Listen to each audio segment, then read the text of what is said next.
From Safety Harbor, Florida. It's a little sliver off of Clearwater. And I discovered disc golf probably around the age of 11 or 12. I got a 3-disc starter pack from my grandparents as like a random birthday gift or maybe Christmas gift, I don't know. Slowly started going out and playing with my dad every once in a while, and it slowly progressed into playing more and more. Started playing tournaments. I think I got my PDJ membership at the end of 2010 and just slowly took off from there. I won my first B tier, probably one of the best feeling wins I've had to this date. Followed that up probably a couple years later with my first A tier win in Melbourne.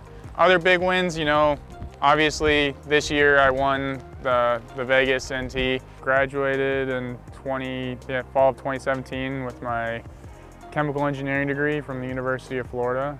Wasn't too excited about working an office job, so this is a good way to get away from that and get to travel the country and see a bunch of stuff, play disc golf, game I love. First year touring, I don't know if I really have any goals. I didn't set any goals. I just decided I was gonna come out here and do this. Strongest part of my game is probably throwing drivers and fairway drivers off the tee backhand. I feel very confident placing those discs where I want them. Putting's definitely come a long way. I probably missed low more than anybody ever at one point, but I figured that out and I just stopped aiming actually at the basket to make it, and I actually aim at the band. And I don't hit the band very often. So I still have the same problem. I miss low, but now that I'm not aiming for the middle, I hit the middle, I don't know. I putt with the KC Pro AVR. I carry 3 in my bag. These two are pretty similar, and they're my main putters. And then I have one that's really beat up, that's used for longer putts or turnover approaches or drives. I got one Champion Rhino. It's my overstable sidearm / backhand approach disc. I'll throw some little forced turnovers with it out at the course. I have a really beat up DX AVR X3 and a pretty brand new one. The brand new one I use in some places where you might think I would use the Rhino, but it's a little bit faster and slightly less overstable, so it can push a little farther, which is convenient for some of these holes, but still has like the soft mid-range / putter finish. And then I have this guy that's really beat up, and I can throw him on some hyzer, he'll pop up the flat, and then it'll slowly fade to the right at the end of its flight.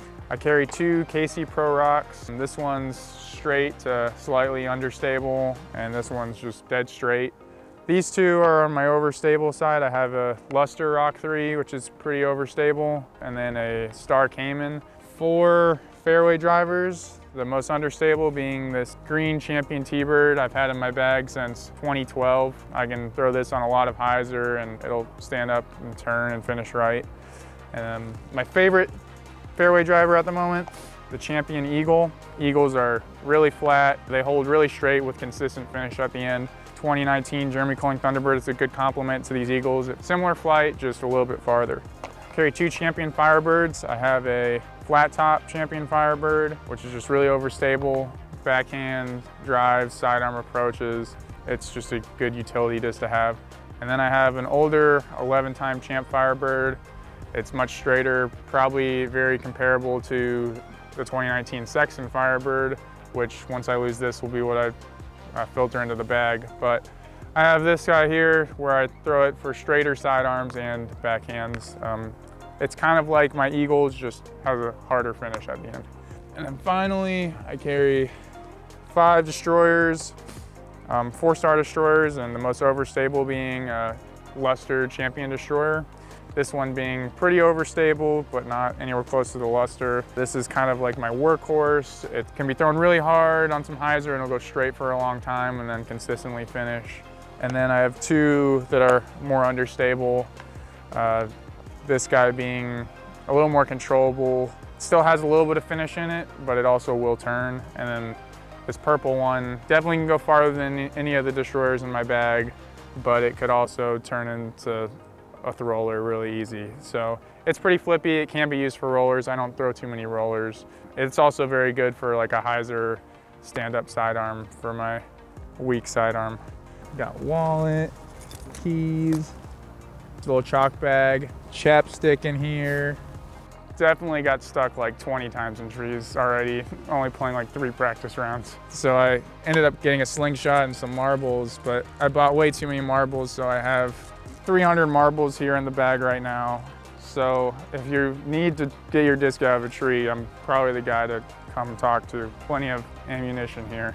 We'll see how this year goes and see how I like traveling around all year, and probably reevaluate, I don't know, maybe the middle or the end of this year and see what I want to do moving forward.